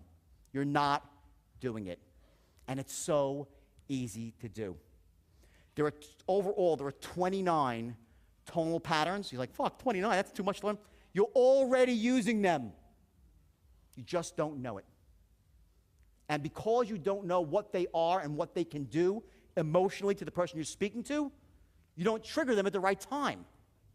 You understand that concept? You do it, you're saying this stuff anyway. Who's had a time in their life where they felt really certain and spoke certain? Raise your hand. Okay, fine. Who here has had a time in their life when they felt like something was really in short supply and they called someone and told a secret? Raise your hand. Who's told a secret before? Who hasn't told a secret in their life? Come on. Everyone raise your hand if you told a secret.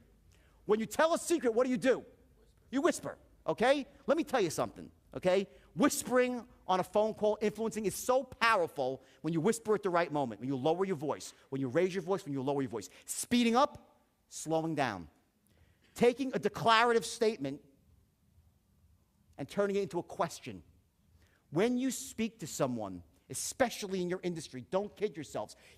I get what Frank said so clear. I was talking about last night with my girlfriend. We're talking about this idea that the misconception that some internet marketers have is they think that if they perfect the internet marketing side of things, they won't have to deal with other human beings on some level.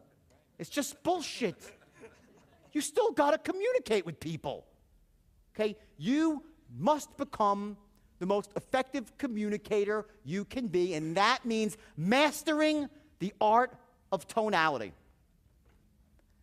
Using your voice, the rhythm, the tones, to imply hidden meanings to the words that you say, the same way in Frank's beautiful sales letters, there's hidden meanings all over. What do you think he's doing?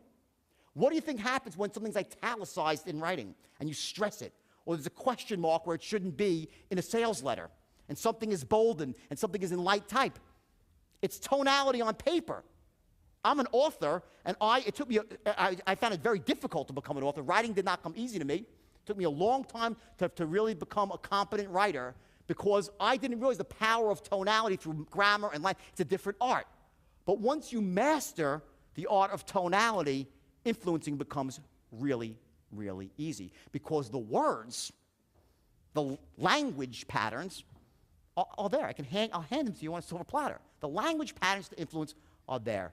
Some of them border on hypnotic language patterns. Some of them are very basic and just cut to logical ways the brain works. Some cut to emotional reasons why people take action. But the language patterns are easy. What people don't pay enough attention to is what really influences people, which is tonality. And secondly, your body language. Here's the irony of body language. When it's in person, people start sizing up in 1/24th of a second. They did a study where there's a brain machine where they can actually see what's happening as you see a new person. And they saw, boom, 1/24th of a second, it's up and down. Huge spike, and you're down. The brain calculates that fast in body language. So when I teach people how to become effective influencers and closers, it's not about becoming some hard-charging, cliched salesperson. Sometimes that's called for in some industries, but more often it's not about that. More often, it's about being mellow and being persuasive by using tonalities that are pleasing to the ear and that insert subliminal messages as you're talking. And here's what those messages are. Number one, A, that you care. I care. This is the number one most important thing that has to be established on a subconscious, not a conscious. Tell someone I really care about you. They'll say, what a freaking lying sack of shit salesman this is. I care. I really care about you. People don't believe you when you say you care. Ultimately, when they know you, yes, you get to that point. The way you establish that you care about someone is through your tone of voice. From an empathetic, sympathetic tone used in precisely the right point of an oral presentation. And you can, and someone, they won't even know why, but people will feel, wow, this guy really cares, this girl, she really cares about me. So number one is you have to establish that you care. Number two, that you're just like them. People associate, people make decisions, want to do business with people who are like them, not who are opposite of them. When you go out and join a club, a country club, or any organization, you don't say, wow, this is really a great place. There's not a soul there who's like me. No. You go and say, wow, everyone else is a cool place. They share my interests. They're just like me. So you join, you associate. When you're trying to influence somebody, okay, the perception has to be, I'm just like you. Now, the mistake most salespeople make, okay, and what I'm getting at here is something called, starts with R. Anyone want to guess it? Rapport, right, which is a word we all know well, which is the most misunderstood word in the English language in my book. It's ridiculous. What people think constitutes rapport is often repulsive. You know what repulsive means? To repel. I don't mean like you're repulsive looking, okay? But you can either be repulsive or attractive. You know, who knows repulsive people? Raise your hand. We all know repulsive people. What is it about them that's repulsive? Is it usually their words? More often than not, it's their body language and their freaking tone of, you can't even talk to them. And other people, yet, when they talk to you, they have what's called charisma. You just you're attracted to them, you want to be around them, you want to do business with them.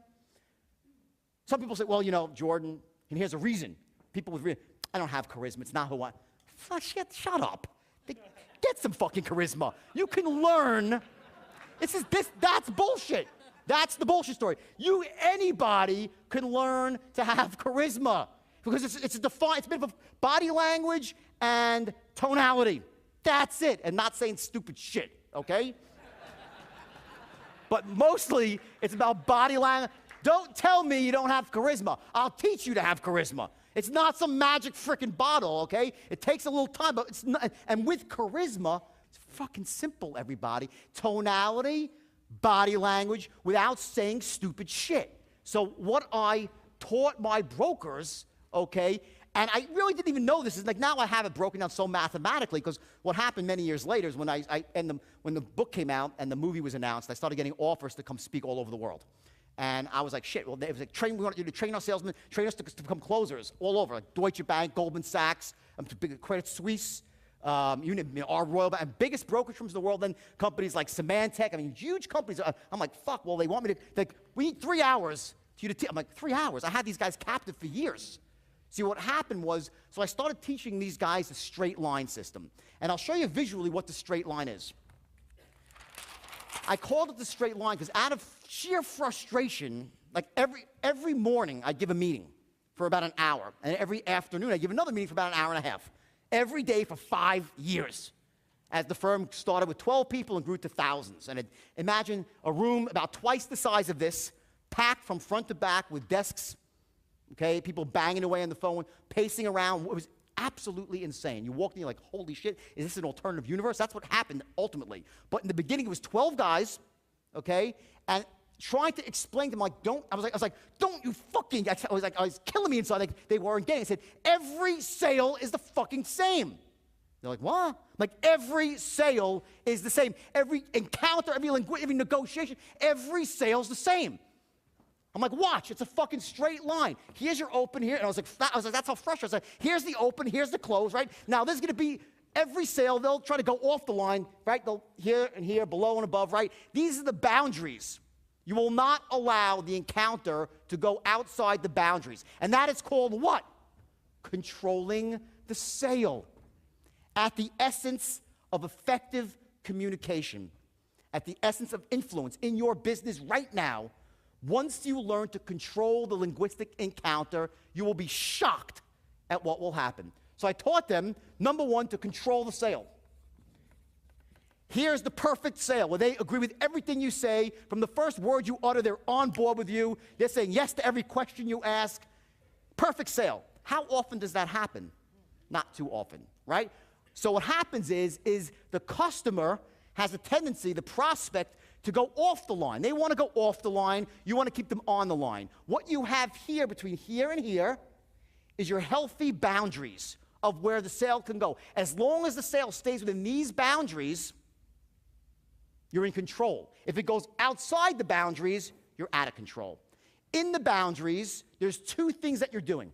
Number one, you're establishing instant massive rapport through tonality and body language.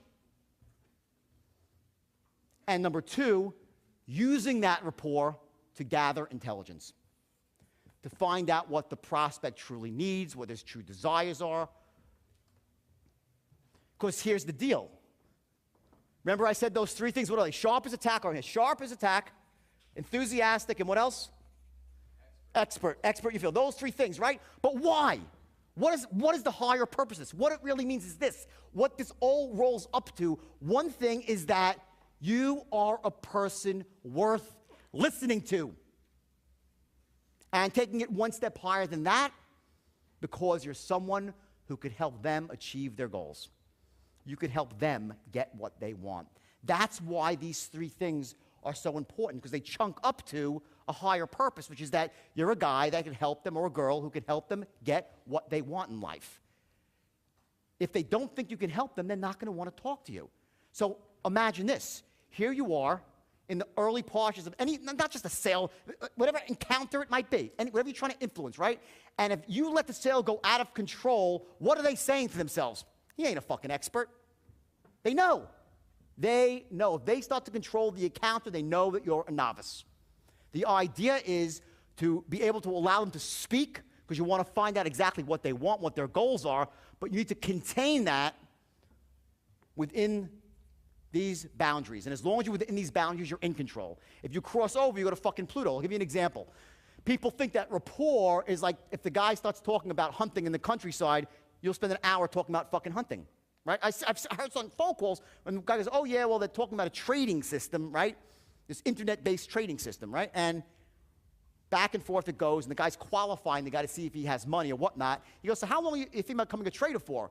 And the guy says, oh, about a year or so, and I have this place up in the countryside, up in northern England, and so on and so forth. And the guy's like, oh, really? Oh, my God, I love hunting. I always go for, and they start talking about fucking hunting. For like 10, 15 minutes, they're talking about hunting because the salesman thinks that's how he's getting rapport. Bullshit. There's no rapport there. The guy knows you. If you have all this time, what does that mean? You ain't that busy. You're not an expert. Okay, when the key to state management and influencing three states, you need to learn to trigger at will. Certainty, clarity, and conviction. The three states. The way you do it, and those of you who've been through any NLP training, okay, the easiest way, the most surefire way is through anchoring. Okay, I can't do it right. I don't have time to do it right now. If I could, I would. Just don't have the time to do it. But the important thing to know is that I have taken anchoring for myself, my own life, to a different level through sense of smell. And I actually add smells. Frank freaked out when I walked. He goes, what the fuck are you doing? I said, because I took a snort of, not cocaine, but I took an actual, I've associated certain smells with states I want. It's the most powerful, and I show you how to do that in the longest time. I just don't have time here, but it's incredibly powerful because nothing brings you back to a state like your smell. It's like a whole new level of anchoring. And once I did that, it's really, really empowering. So anyway, that's why state management is so important. Certainty, clarity, confidence, courage, the C's, right? Super important, right? So anyway, now I change my state, and I start saying, look, woman, I'm so sorry, ma'am. Come on, I tell her my life story. Next thing, she's laughing. And we end up finishing the call, and that was great. Of course, I got rejected for the fucking insurance. Anyway, who would insure my liver, right? But there are ducks everywhere. And I want you to nail this into your psychology here, because if you ever see yourself in a moment taking on a duck-like mentality, this sort of impossibility notion of what can't be done, you can't influence when you're a duck. Eagles are the ones who can influence. I went up for July 4th weekend to Big Bear. You know Big Bear, right? Not the nicest place in the world, but it's a decent place. We rented a very nice cabin in a nice resort up in Big Bear, and I wanted to take my 2 kids and rent jet skis. So I go down to the front lobby to rent these jet skis, okay? There's 4 jet skis in a dock. It's 12:20 in the afternoon. I say to the woman behind the desk, I said, excuse me, can I rent these jet skis? She's like, they're rented. I'm like, what? I'm like, but they're right. She goes, no, someone's rented them. I said, for the hour? She goes, yeah, for this whole hour. I said, well, they didn't show up. I see the bill. I see it. The bill's growing. I'm like, wah, wah, wah. I'm like, well, she goes, well, I don't know. But I said, did they pay for the jet skis? She goes, no. I'm like, wait a second. They didn't pay for the jet skis. So they're just sitting there. I'll pay for the whole hour. If they come back, I'll bring them back. She goes, I'm sorry. I can't rent you these jet skis. It's the rules. I'm like, I'm like, oh, my God. Duck, whack, whack, right? I'm like, let me speak to somebody else. She goes, I'm sorry, sir. They're going to tell you the same things. I said, don't find me somebody else who can't think it can't be done. Find me somebody who just believes it's a possibility. She's like, hold on. So she starts walking behind this door, double doors. I said, stop, don't move. She's like, what? I said, don't go behind those double doors. She goes, why? I said, it's a fucking duck pond back there, more ducks. I said, go upstairs and find me an eagle. And anyway, the manager came back, the hotel man, I got my jet skis in a minute or two, because she's an eagle, okay? This is sort of the inner game, how it melds with the outer game of what your own business right now as entrepreneurs. What's your mentality? If you see yourself falling into duck-like mentality, you got to freaking break out of it. So I come up with a system, right, the straight line, okay? And so here's the thing. So here's the idea with influence. Ready? The idea with the straight lines who's read Sun Tzu? Sun Tzu, the Art of War? Every battle's won before it's ever fought, right? So that's the straight line. The idea is before we go into the encounter, before you call up an affiliate, before you make any move to influence, of course, know what your outcome is, but also know the things that you need to accomplish in the other person's mind to get them to say yes. There's only a few things. Notice, to influence somebody, here's what has to line up. There's 3 things. Number one is that they love your product. They have to love the product on both a logical and an emotional level. Logic alone is not enough to close a sale, and without logic, you get buyer's remorse and people cancel. You have to develop a logical, an airtight logical case and an airtight emotional case of why they should love your product. When you read a well-written sales letter, I read them, I'm like, I see exactly. It's very simple. They convince you the product makes sense for you in your own life, and the emotional side of it is that you see yourself using the product in the future and feeling good. It's called future pacing. That must occur. At some point, if you want to close someone, the people buy shit they don't really like. Well, they think they do with buyers. They think they like it emotionally, but they really don't, and they cancel. Well, you get complaints. But this has to line up. The second thing that has to occur, they have to trust and connect with you on unconscious and conscious level, emotionally and logically. They have to connect and trust you. And 3 is trust and connect with your company, who's behind you, whoever's affiliated with you. The idea of the straight line, and it's elementally simple. It takes a little work to master it. Few days, that's it. And then just being and making some mistakes out there in the beginning, you're still going to increase, like I said, the company, they dramatically increase their close rate. I mean, quick. But once you get elegant at this, it's ridiculous. You can, and ethical sidebar here. I used this, okay, and it was so effective that I took these 19-year-old kids and they made them multimillionaires, and they would get a businessman to send in $4 million for a stock they shouldn't buy. Millions and millions of dollars.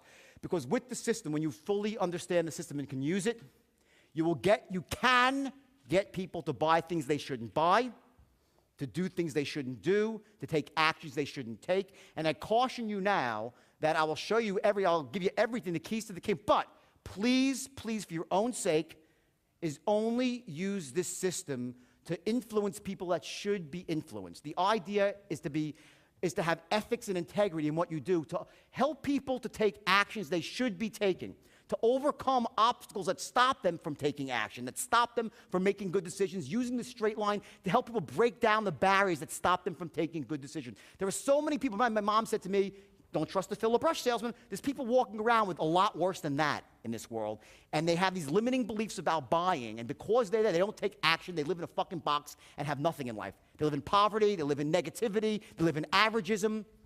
They don't live empowered lives. The idea, when you're using this beautifully and elegantly, is to help those people get the things they need by number one, developing these airtight cases of loving the product, trusting you in the trust your company, and get that corralled in a single moment in time. In a single moment in time. I can get you to a level of certainty right now. How many are pretty certain that my system's pretty good? Right, cool. Tomorrow you won't be certain. Not because of anything I did wrong, or it's less true or not true. All is that as human beings, we fall off a level of certainty. You follow what I'm saying here? You're certain for a second, because it makes perfect sense to you, right? You're certain. It will start to deteriorate just naturally over time. You don't stay as certain about something until it happens again and again and again, and then it becomes a conviction, and you're always certain about it, right? But there's a process of convincing. What happens very often in a situation is you might have created 2 of the 3 10s. When I say the 10s, let me say, backtrack. In other words, the idea is if 1 is uncertainty and 10 is certainty, if you get someone to a level of certainty that they love it, they're certain they love it, they're certain you're trustworthy and likable, they're certain that your company is going to stand behind it as integrity, if those 3 10s exist in a moment in time, boom, you got an excellent shot of closing them. If you don't close them, there's a reason why. It's because they have a limiting buying belief. So then what we do in the straight line is we know that, because we know before the battle starts, we know what's going on here. We realize if we get someone to a 10, you know how you do it.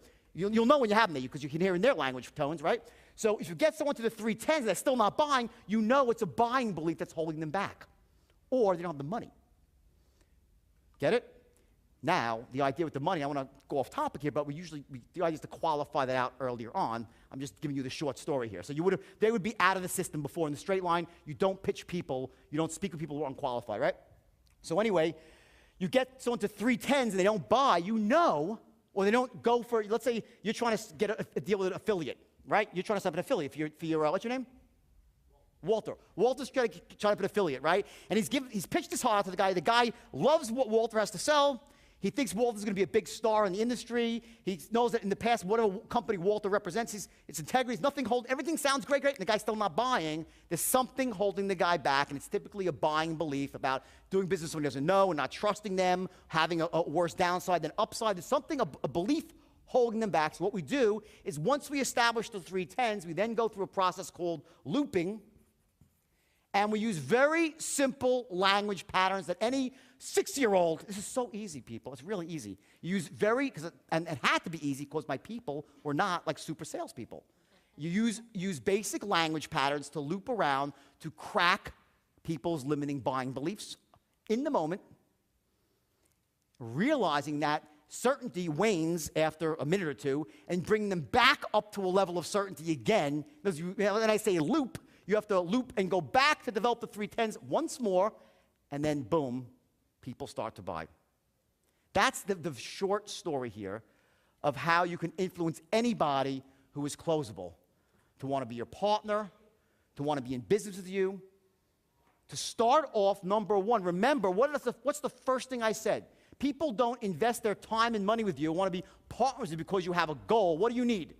A vision, right? So this in a vacuum is not as powerful as when you add on the big V into the equation. You become a fucking visionary.